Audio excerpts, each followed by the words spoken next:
or entire regions or something, people would just explaining the entire Trench Crusade timeline in 20 minutes. Here's the thing, Reed. About last year, I was invited by the local community to do a demo. But I just, had so many things uh in line that, I even became part of the National Commission for Tabletop Thingies. But the thing is, I sort of like remembered now because I was at that bolt action event, and I ran into one of their players, into one of their community members, and you know what, they've been growing steadily, and I just remembered, oh my god, I realized now that they invited me in for a demo. Might as well. You know what? As soon as I get an opening, I will. But for now, I believe we have to restart the whole thing. In the sense that, we just did that Goetic Warlock thing about a week back, and Goetic Warlock about a week back. So now, when I think about it, I've sort of forgotten, like what's left, or how to handle this, or what to do with the trailer, or the timeline, or the trailer, no, with the timeline of the lore of Trench Crusade. So yeah, here we are. We're repeating the whole thing. Already liked it. Here we go. So here's the thing about Trench Crusade that a lot of people don't realize when they first get into it, and it took me a while to fully appreciate as well. It's not just a cool Grimdark aesthetic slapped onto a World War I setting, because there's a full 800 years of documented, interconnected, deeply considered. Here's the thing, I sort of remember now, in one of the videos that we covered, when this map was released like last year, some of the creators were disappointed that, oh my god, we thought that, humanity or the world was being overrun by demons and stuff, but look at this! Like, look at the rest of the map, it seems like we're doing fine. So, yeah, I'm starting to remember now. Hold on. Alright, let's keep on going. History behind why the world looks the way it does when you sit down to play in 1914. And that history is genuinely fascinating in a way that a lot of world building in this genre just isn't. It's a story of one catastrophically bad decision made by a group of knights in Jerusalem that sent the entire world down a completely different path. And everything that happened after is a slow building cascade of consequences that are still playing out when the game takes place. So let's go through it properly. From the moment the gate opened to the moment the trenches were dug and the altar of Leviathan washed up on an unknown shore. This is the complete timeline of Trench Crusade. There we go. Oh, new art. Amazing. We have to start before 1099 though, because the lore goes back further than the Because last year, there was only like a limited amount of art. So yeah, I'm guessing we're gonna see a few new ones now.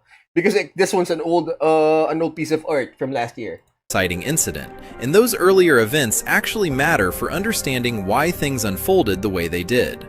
Around 746 BC, a battle called the Battle of Ebenezer takes place, and ominous celestial signs begin appearing across the world that scholars will later interpret as warnings of a This one's new. The Battle of Ebenezer, the warning throughout the sky. This one's new. This wasn't here yet. Last year. Disruption to God's plan. Signs that something was already wrong in the spiritual architecture of creation long before anyone in Jerusalem did anything stupid. Then in 1072, the Order of the Knights Templar is established, which is notably earlier than in our world, where they didn't form until 1118. This divergence point is important because it means the Templars arrived in Jerusalem with more time, organization, and opportunity to find whatever it was they found there. And the lore is quite clear that whatever they found wasn't a demonic artifact, but rather something holy, possibly one of the holiest objects in existence, which they then proceeded to completely misuse. And then we hit 1099, and in a very real sense, the world ends. Well, not literally, but practically speaking, the consequences are so total and so permanent that it amounts to the same thing. The First Crusade captures Jerusalem, which matches our history. And then almost immediately afterward, a group of Templars discover something in the ruins of the Holy City, something they shouldn't have touched. And they study it, and they make contact with forces they don't understand, and they open a gate to hell directly on Earth in the middle of Jerusalem. The city's destroyed in the cataclysm that follows, and it's replaced, so just to clarify, Jerusalem is no more, by a yawning mouth of hell, where the holiest city in that's something, a yawning mouth of hell, Christendom used to stand. The lore officially calls this the act of ultimate heresy, and the deliberate vagueness about the exact mechanics of what the Templars did is the right creative choice, because whatever your imagination generates is probably worse than any specific answer could be. There we go. By 1101, which the So here's the thing, right? There was this early 2K film. It was a vampire. It was a horror horror thriller film with vampires. Title was The Forsaken. In that particular film, they discussed that the history of the vampires was, again, the Holy Land, or the Crusades in Jerusalem. And there was this one battle where Templar Knights basically lost that battle, alright? And that nightfall, there were survivors, and then some sort of a being appeared to them, must have been a demon or something. And they offered a deal, your life, in order to get out of here. They were in the middle of the desert. So, some took the deal. So what they did, or at least, the deal was, in order to seal the deal, is they have to, like, kill and drink the blood of those who didn't take the deal.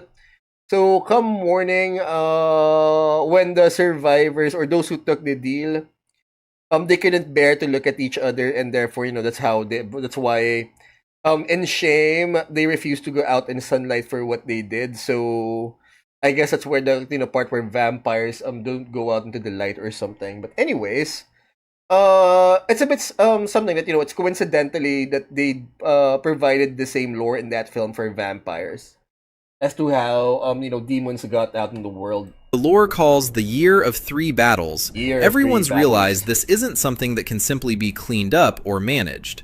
Heretic forces pour out of the ruins of Jerusalem, reinforced by the armies of the Third Circle of Hell itself. And within 2 years, they've conquered most of the Levant. One of the first and most catastrophic dominoes to fall is Egypt. And this is worth talking about because it's a story that doesn't get enough attention. The Fatimid Caliphate of Egypt rushes their army north to defend the Levant, force marching across the desert in a desperate bid to help, but they march straight into an ambush. The Caliph himself falls in battle, surrounded by the bodies of his bodyguard, and the servants of hell build grotesque monuments from their dismembered remains. What follows makes everything worse. News spreads that the Iron Wall of God has manifested in Anatolia, and millions of Egyptian Muslims begin migrating toward it, draining the Fatimid Caliphate of the people and warriors it desperately needs. The caliphate collapses under the twin weight of catastrophic military defeat and mass population exodus, and in the power vacuum that follows, the Mamluks, an elite slave warrior caste, step forward, claim the empty throne, and reorganize what's left into a Mamluk sultanate. That won't work. Egypt survives, but it's fundamentally changed, and by 1914, most of what was once Egypt has fallen under the shadow of hell and the Prince of Greed, with even Alexandria and Cairo serving as anchorage for the heretic fleet. Back in the Levant, the ancient city of Antioch becomes the last major fortified stronghold of resistance in 11. I honestly like it now because last year there were although there were already a lot of creators covering Trench Crusade, most of them were based on speculation, or they were based on anecdotal evidence, based on what they've read, based on what they've known, because officially the developer Games Fortress hasn't put out that much material yet that they can work with. So most of their work, or most of the creators' work were left with speculation. They only speculated that this must be it, that must be it. But now they've actually provided stories now, official stories now. So it's cool. It's awesome that we now have a singular direction as to how to tell these stories. With regards to Trench Crusade. 1102, the city that absolutely has to hold if there's to be any chance of keeping hell contained at all. Then, in 1106, something interesting happens on the heretic side of things, because a figure named Kobar becomes the first tyrant of the 66, which is the political governing council of the heretic nations. This tells you something important about the world that pure demon hordes wouldn't.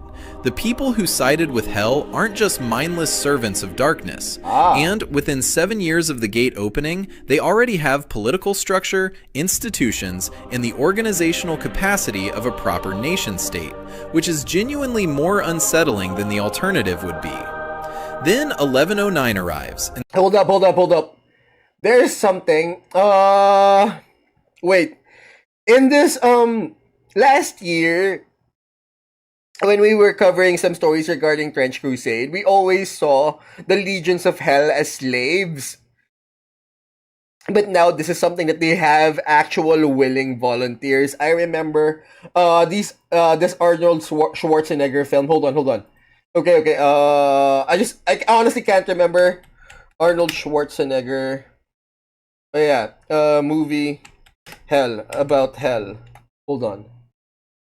Well, hold on. Movie about hell, not movie hell. Hold on. The End of Days, yes. Here's the thing, right? In that particular movie, in 1999, End of Days, 1999, basically Arnold Schwarzenegger was somehow connected to hell or something, and, the apocalypse was coming. Anyways, but no, he wasn't do that since he was the protagonist. He was going to fight on the God side or on the side of Reed. He was a police officer, and here's what happened. He was basically betrayed by one of their police officers. So, one of his partners actually, and he asked, "Why? Why would you do this? Why would you betray, heaven? Why would you betray me?" And then he points a gun at him and says, "Come on, John, after everything we've done, after everything we've been through, do you really think we're going to heaven? We're going down, so might as well get the best seats in the house." Which is, that sort of makes sense that, there are people out there who are aware that, they've done bad things, that they've done evil things, that they know for a fact that they're never gonna get into heaven. So I'm guessing it does make sense that, from this perspective or in this situation that, I'm never gonna reach heaven, and hell's here. Might as well, join their side. Might as well get the best seats in the house. Right? Might as well secure the best seats in the house. So yeah, I'm sorry. I just remembered that that scene in that film, 1999, End of Days, Arnold Schwarzenegger. Like, there are some people there who are aware of their own evil, that they will fight on the side of hell or on the side of evil, because they know for a fact that that's where they're going. And there's nothing for them if they fight on God's side. Something miraculous happens on the other side of the conflict that changes everything for the faithful. The great sultanate of the invincible iron wall of the two horns that pierce the sky is formed, which everyone just calls the Iron Sultanate. And with it comes one of the most extraordinary pieces of lore in the entire setting. The Iron Wall of Du al-Qarnayn, the legendary wall from Islamic tradition built by the great conqueror to hold back Gog and Magog, physically manifests in the lands of the Sultan of Rum. What? God intervenes directly and gives the Muslim faithful a physical fortification of supernatural strength stretching tens of thousands of kilometers. And that is something that the Islamic God manifested himself to provide for his Muslim and Islamic faithful. The implications. Just imagine, right, that the Islamic God literally manifested his power by providing a wall. I mean, in the Bible you have Moses parting the Red Sea, but just imagine the implications. Like, what about the Christian God? Where is he in all of this? If the Islamic God, provided a wall for his Islamic faithful, what about the Christian God? What has he done for his Christian faithful? Oh, interesting. Millions of believers migrate across burning, demon-infested lands to reach it over the coming decades, with millions dying along the way. But enough survive that when the gates of Al-Qarnayn close, the Iron Sultanate's real, and the wall that heretic artillery has spent over 800 years trying to bring down still stands completely unscratched in 1914. In 1117, 17 remarkably brave and arguably quite unwise souls, called the 17 Martyrs, decide that the correct response to hell being on Earth is to personally travel into its earthly domains and try to convert the heretics through preaching. The outcomes... I mean, that's not a bad plan, IRL. Christian missionaries have gone into places that was known to be actually dangerous for Christian missionaries. Despite the fact that they know that, the previous missionaries who went here were killed, tortured, or whatever. Yet they still went in. So, IRL, it makes sense. Exactly what anyone paying attention would have predicted, because they're captured, tortured, and sealed inside white-hot brazen bowls, which is the ancient Greek torture device where you close someone inside a hollow bronze bowl and light a fire underneath it. According to the lore, they're still in there in 1914, still in agony nearly 800 years later. Christian missionaries getting roasted? Yeah, quite normal. And again, it has been known that, Christian missionaries have gone into places where they know for a fact, where it is a recorded fact that Christian missionaries have been killed / tortured before going into such an area.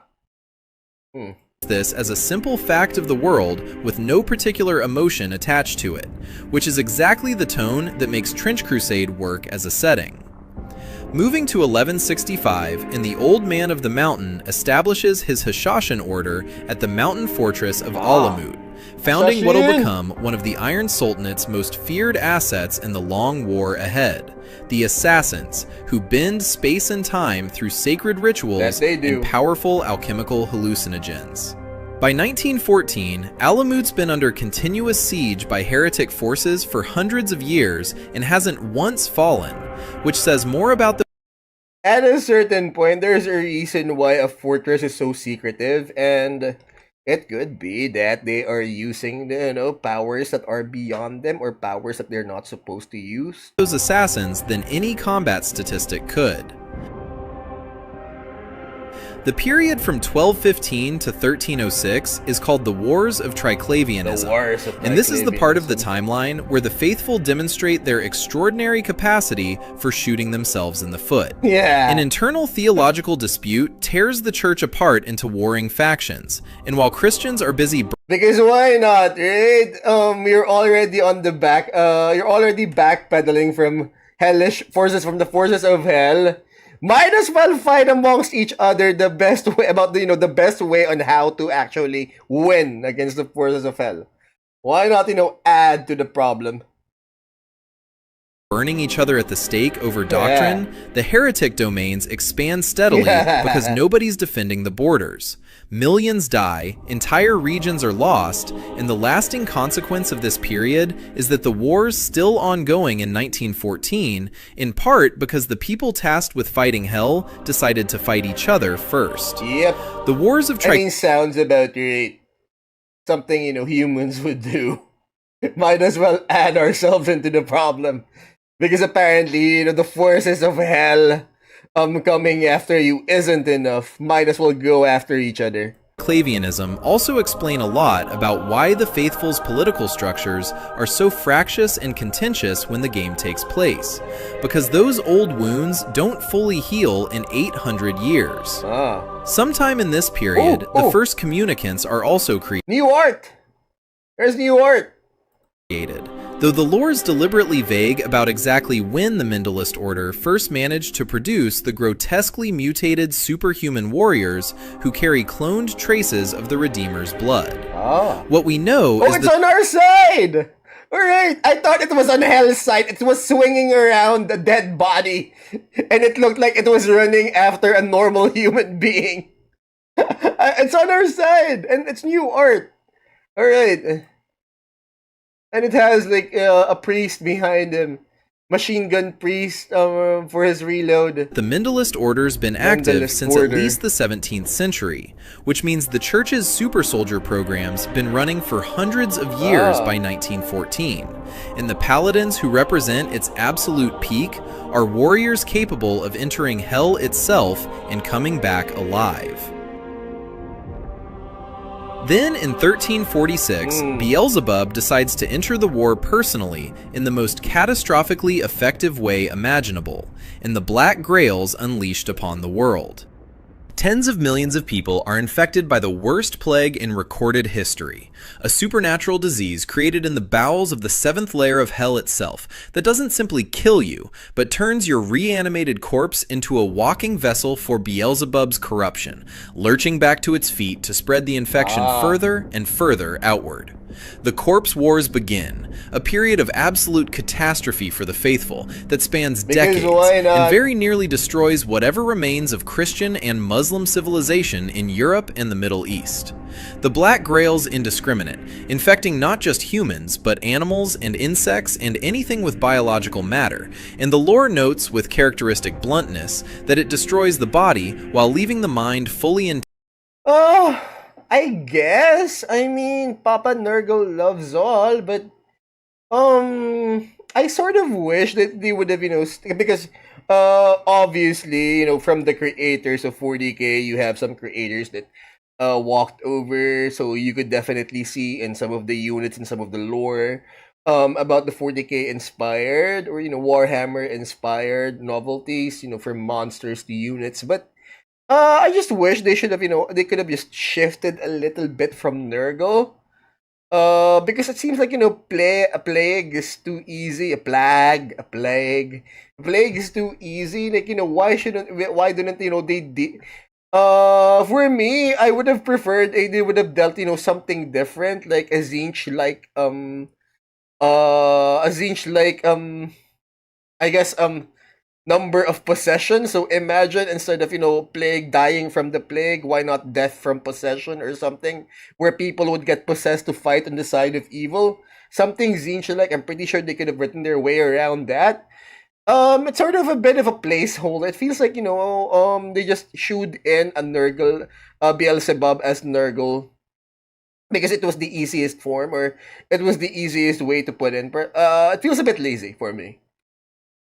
They could have gone with anything. They could have gone with a Zinch like, possessive demon of possession or something, but no. They went with Papa Nurgle again. To experience every moment of the process. Moving to 1429, and the world saved by Joan of Arc.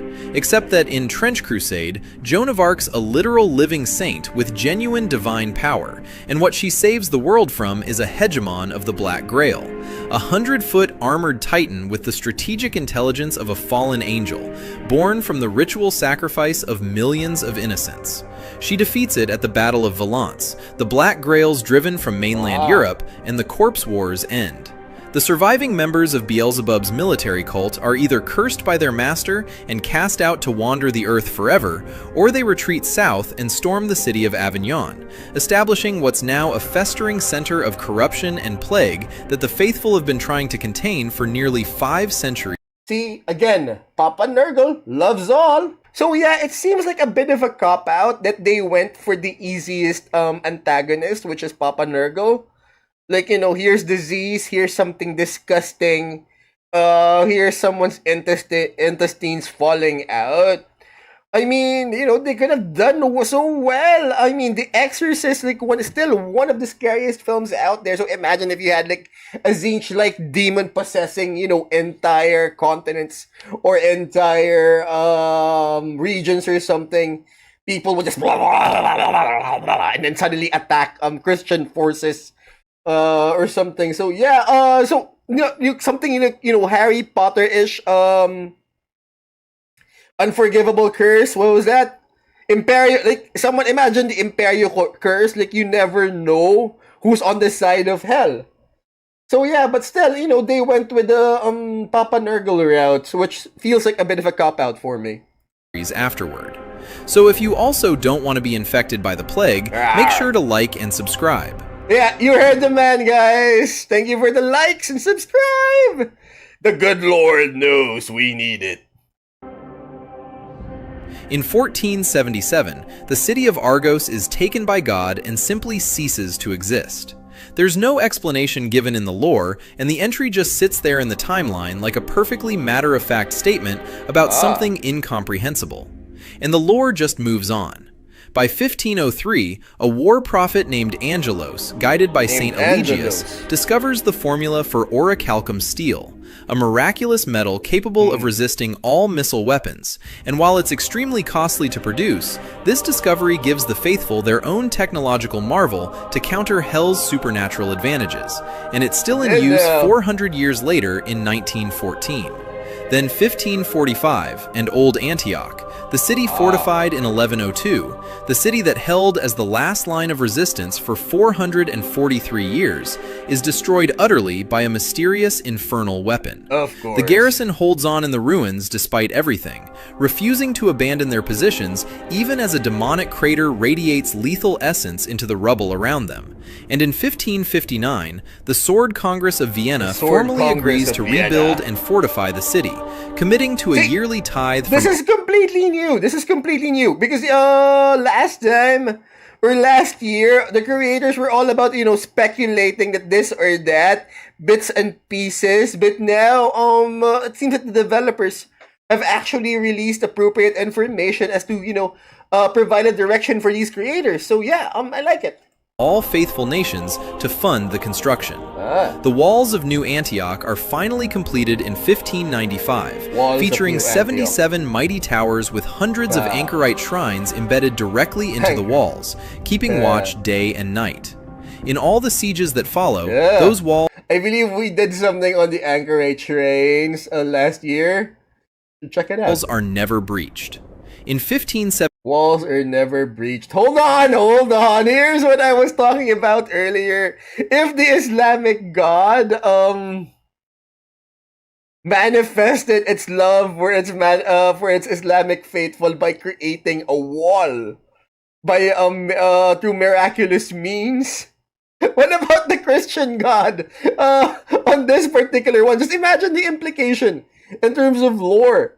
Because this one, the Christians built this wall. They had to build this wall. Whereas the Muslims automatically got a new one from their God. So yeah. Imagine the implications that the Christians were left to build their own wall. 73, the Sacred Order of the Dragon, which is essentially what happens when you take the legacy of Vlad the Impaler and build a holy military order around it, halts the heretic advance into Europe following the destruction of Byzantium by impaling approximately 1 million heretics in the hills of Wallachia. Constantinople was lost, but Europe holds. Europe holds. Then comes 1666, which the lore calls the Year of Six Woes. The Year of Six Woes. The Year of Six Woes. Here's the thing, right? It's been one loss for the faithful, one after the other. Yet for some reason we are holding on to the majority of the world. Maybe things really aren't that bad. Because it's literally one wall after the other. One woe after the other.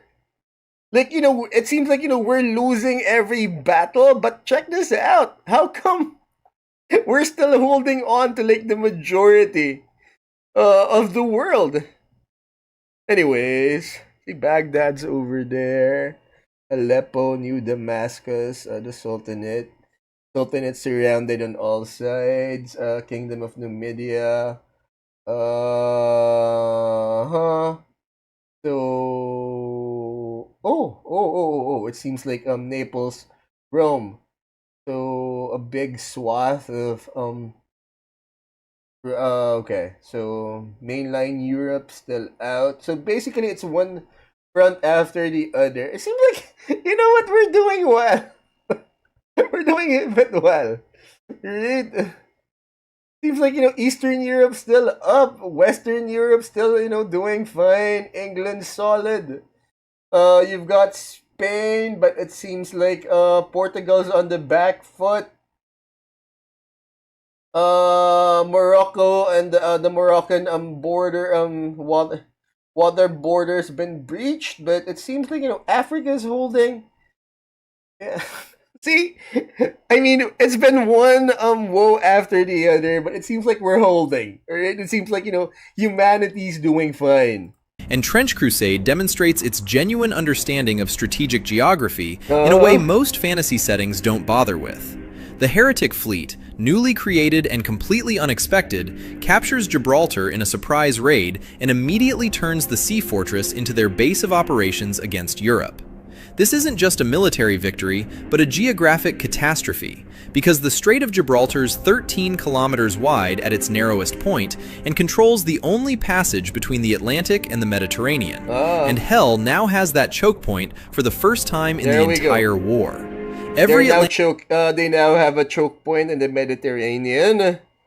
But, yeah. Atlantic coastline in Europe suddenly vulnerable in a way it wasn't the day before, and England specifically begins construction of the Fortress of the White Cliffs starting in 1670 because the English Channel's now a potential front line rather than a natural defense.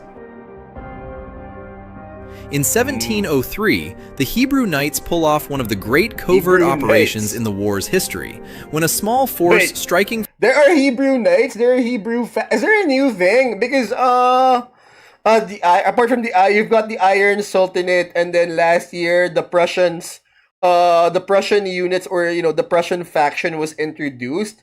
So, there are Hebrew Knights. So yeah, interesting. From their secret fortress, manages to destroy the Templar stronghold at Acre, eliminating one of the few remaining physical legacies of the original Templars who caused everything in the first place. Then in 1721, the third siege of New Antioch is lifted, when Sultan Ibrahim arrives at the head of combined forces, reinforced by Tughlaq warriors from the east and a relief fleet from the Papal States from the west. The heretics are pushed back and the city survives its third great siege. Sometime after this, Admiral Aminadab launches the grand fleet of the heretic forces in a full invasion of the Scottish Highlands, kicking off decades of bitter guerrilla warfare as the Scots fight to expel the invaders from their territory. Then comes 1805, and one of the most significant naval disasters the faithful have ever suffered. The heretic fleet under High Captain Ranga defeats the fleet of England. The High Captain Ranga. I wonder what evil has he done in his life that he'd side willingly with hell. England in the Battle of the Bloodied Cliffs, and Admiral Nelson. Is that a reference to the Red Cliff? Killed in combat.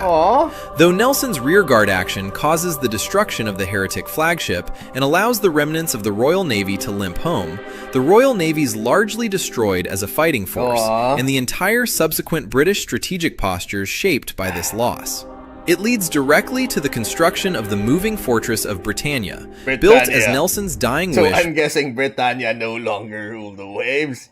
But it seems like we have something here, something new. Made physical. Completed in 1907, it's a mobile fleet carrier and battleship capable of traversing both land and sea, carrying 10,000 Knights of St. George. I guess it still rules the waves then. I was wrong, my bad. And an entire armored core, and is the only faithful vessel capable of engaging heretic behemoth-class warships in direct combat. But in 1807, fresh from their naval dominance, the heretic forces invade Ireland. The invasion's carefully prepared by the heretic lord Zachar the Conqueror, who's made a pact with a dark cult to seed famine and disorder across the island before the fleet ever arrives. When it does, the High King Murdoch falls in battle. Most of Ireland's coastal cities fall within weeks, and a hell portal's ripped open at the Lake of Polin Ifrin to bring in the forces of the Court of the Seven-Headed Serpent as reinforcements. There we go. The rest of the faithful world writes Ireland off as lost. Most of it stays lost for 83 years, until the young Queen Brigid takes the throne and does something extraordinary. She lifts the ancient ban on the Fianna. I'm gonna have to take a look at the map and see what's up. Because so far it seems like in this particular map Britain is solid. Yet, Ireland's written off as lost or something. It looks like Britain is still solid based on the map. The old hunter warriors of Ireland, marries the brilliant low-born General Domnall, and then writes a single letter to the Pope asking for just one warrior to help her people. When the Pope agrees, she audaciously requests Paladin Ansace specifically. A Fianna raid sinks Zachar's flagship. I've never even heard of a Paladin Ansace. By blowing up its ammunition cache at the cost of the raider's life, while Ansace storms the Hellgate alone and seals it from the inside at the cost of one of his eyes. The heretic did recover. Alright, this is the history of why Britain still stands. Heretic forces collapse without their leader and their portal. The Era Rangers who fight in 1914 are the inheritors of that tradition, and to this day, the Irish send their finest skirmishers to serve New Antioch in memory of every one of the Duke's bodyguards who died in that campaign. Interesting. In 1866, heretic scientists working with the demon Marbas construct the first modern submarines in complete secrecy, and by 1870, their it's not surprising. I mean, IRLs, scientific people or scientifically inclined organizations, have sided with quote unquote evil. There's the Japanese Unit 731. There was the Nazi scientists who did their thing. They did their research in the most unethical way, since there was no longer anyone to stop them, and they had the perfect, their prisoners, or the repressed people was the perfect subject, because no one's going to look for them, no one's going to castigate them for it. So yeah, totally not surprised that heretics would side with hell, that some scientists would side with hell. Operating out of Gibraltar and strangling European merchant shipping, leading to widespread famine. In 1872, heretic forces storm the Italian city of Rijeka and use it as the staging point for a full land invasion of the European mainland, which is another front opening at the worst possible time. 1894 is the year of Broken Trinity, and it represents the most strategically brilliant and devastating thing the heretics have ever done to the faithful in a single day. The Death Commandos, the heretic elite assassination unit, simultaneously kill the Supreme Pontiff, the High Prophetess Aelia, and the Holy Roman Emperor.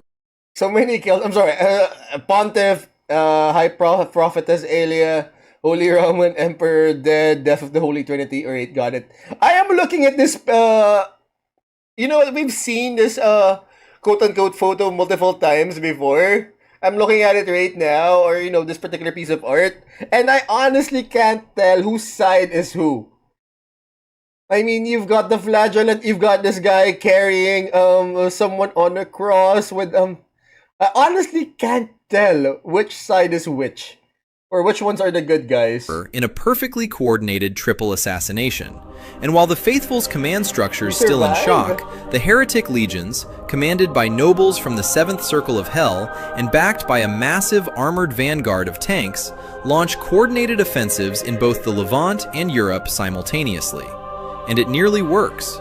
Following the carnage of the Year of Broken Trinity, the heretic Lord Achish, who's the current lord of the 66, launches the 8th siege of New Antioch while simultaneously striking at the Iron Sultanate, aiming to divide and destroy the faithful by attacking both their greatest strongholds at the same time. The Duke of New Antioch himself falls in battle during the siege, a catastrophic personal loss for the city. But a hastily assembled relief force eventually defeats the heretic armies, and the siege is broken. New Antioch stands, as it always has, but the cost's enormous, and the scar of it runs deep into living memory. In 1899, and this is one of those entries that the lore delivers with complete deadpan seriousness, the church starts a space program. No elaborations given about what they're doing up there. I mean, like earlier, why? It seems like it's like the worst time to start a space race. Or what they've found. What, an orbital cannon? But the church space program's been operational for 15 years. Is this the official art for the space program? This is the last thing I'd expect. It's almost cute. Years by the time the game takes someone closer to put it down in the comment if this is like the official art. Takes place in 1914. There we go. Then 1910, and the Battle of Cordoba's a bloody stalemate, where heretic artillery devastates one of the oldest and most historically significant cities in Spain, but the advance into the heartlands of Hispania stopped. The line holds, but barely and at great cost. And that brings us to the recent past, when the supply fleet of New Antioch's ambushed and destroyed by the heretic fleet. The wreckage washes ashore along the Levant and creates the devastated stretch of coastline that becomes known as the Carcass Front. Not just a battlefield, but a graveyard of ships, supplies, holy relics, and lost soldiers. Yeah. A stretch of no man's land sitting... Again, look, I can't tell which ones are the faithful and which ones, you know, the heretic legion or something. Atop the ruins of countless sites claimed by both heaven and hell, soaked in enough history and death that something ancient seems to stir beneath its bloodied waters. Something that's been chained there for longer than anyone currently alive can remember. It's during this period that a tsunami of biblical scale strikes the Carian coast, ripping a sunken temple from the seafloor and washing it ashore near the fishing town of Dorothal. Inside the more problems. Of course, it is Grimdark after all. Ruins, the townspeople find a massive obelisk of strange greenish-black stone, too large to have come from anything living, and radiating power so palpable that the people who touch it fall to their knees. They drag it up to a hilltop behind the town and call it the Altar of Leviathan. And finally, 1914... Hold up. There's something strange about that, the Altar of Leviathan. Commandments, thou shalt not have any other god before me. I mean, we don't know its origins. We don't know what it is. And, you know what? As far as we know, the Christian God does not like it if when we worship something other than, you know, him. So, I mean, it's in the commandments. Thou shalt not have any other god before me. So, yeah. This could be bad news. Is where the game takes place, and it's not a quiet moment in this 800-year war. Both sides are massing for major offensive operations, and in the huge swaths of... I forgot which creator it was that, you know, that we covered. That one of his gripes with regards to this particular system is that, how come it's a skirmish game? How come it's a squad-based game? How come it's not an army builder? This is the First World War after all. I mean, bolt action does World War II. I mean, just imagine what you could do in a First World War game. And you know, how come like you reduced all this material into a skirmish, into like 8 guys duking it out? Why? How? Like, it's just 8 to 12 guys, which we know, you know, millions and thousands died in a single day. Yet, you know, they reduce it to like 8 to 12 guys fighting in a trench. It seems like, according to that creator, it seems like a missed opportunity for an army builder. Like, why reduce the material into like a squad-based game? I guess it's because, I mean, personally, I think, you know, it's a Kickstarter, so they can definitely, or you know, they might definitely expand from that, but for now, I think his gripe is valid, that why reduce all of this material into a squad-based game or into a skirmish. So yeah. No man's land between the trenches, skirmishes and raids are increasing in intensity as the faithful... Skirmishes and raids. All of this was reduced to skirmishes and raids. And the heretics both scramble for information, powerful relics, and strategically important positions. See, relics and information. So we know the objectives, or at least what would serve as objective markers. The entire world's a front in a war that started... This was all reduced into like a commando action or specialized action instead of, you know, just imagine an army moving forward. Because some knights in Jerusalem found something they shouldn't have touched and made choices that can't... See, some guys, some knights found something in Jerusalem. I mean, the pandemic was caused because a guy ate a bat or something. Or, you know, wars happening in the Middle East right now because they wouldn't prosecute you know, minor lovers that visited Epstein Island or something. So yeah. Be unmade. 1/3 of humanity's bent the knee to hell. The heretic domains 1/3? It's not so bad. It's not so bad. I mean, we've been losing one battle after the other. We've been losing our most important people, yet we're holding on. vast stretches of the Middle East, the Caucasus, the Balkans, large portions of North Africa, including most of Egypt, and footholds in northern Italy, Gibraltar, Rijeka, and Cordoba. The faithful hold New Antioch by the skin of their teeth, and the Iron Sultanate holds behind its miraculous wall. And somewhere north of New Antioch, in the most infamous stretch of the entire war, Leviathan's chains are hidden in no man's land, while both sides race to decide what happens next. Whether Leviathan's slain, consumed, or unleashed upon the world will determine what the next chapter of this 800-year war looks like, and that chapter's being written right now. And that's the full timeline of Trench Crusade. Nice. Anyways, you guys, like it if you do. Subscribe! Good Lord knows we are in dire need of it, alright? Bye!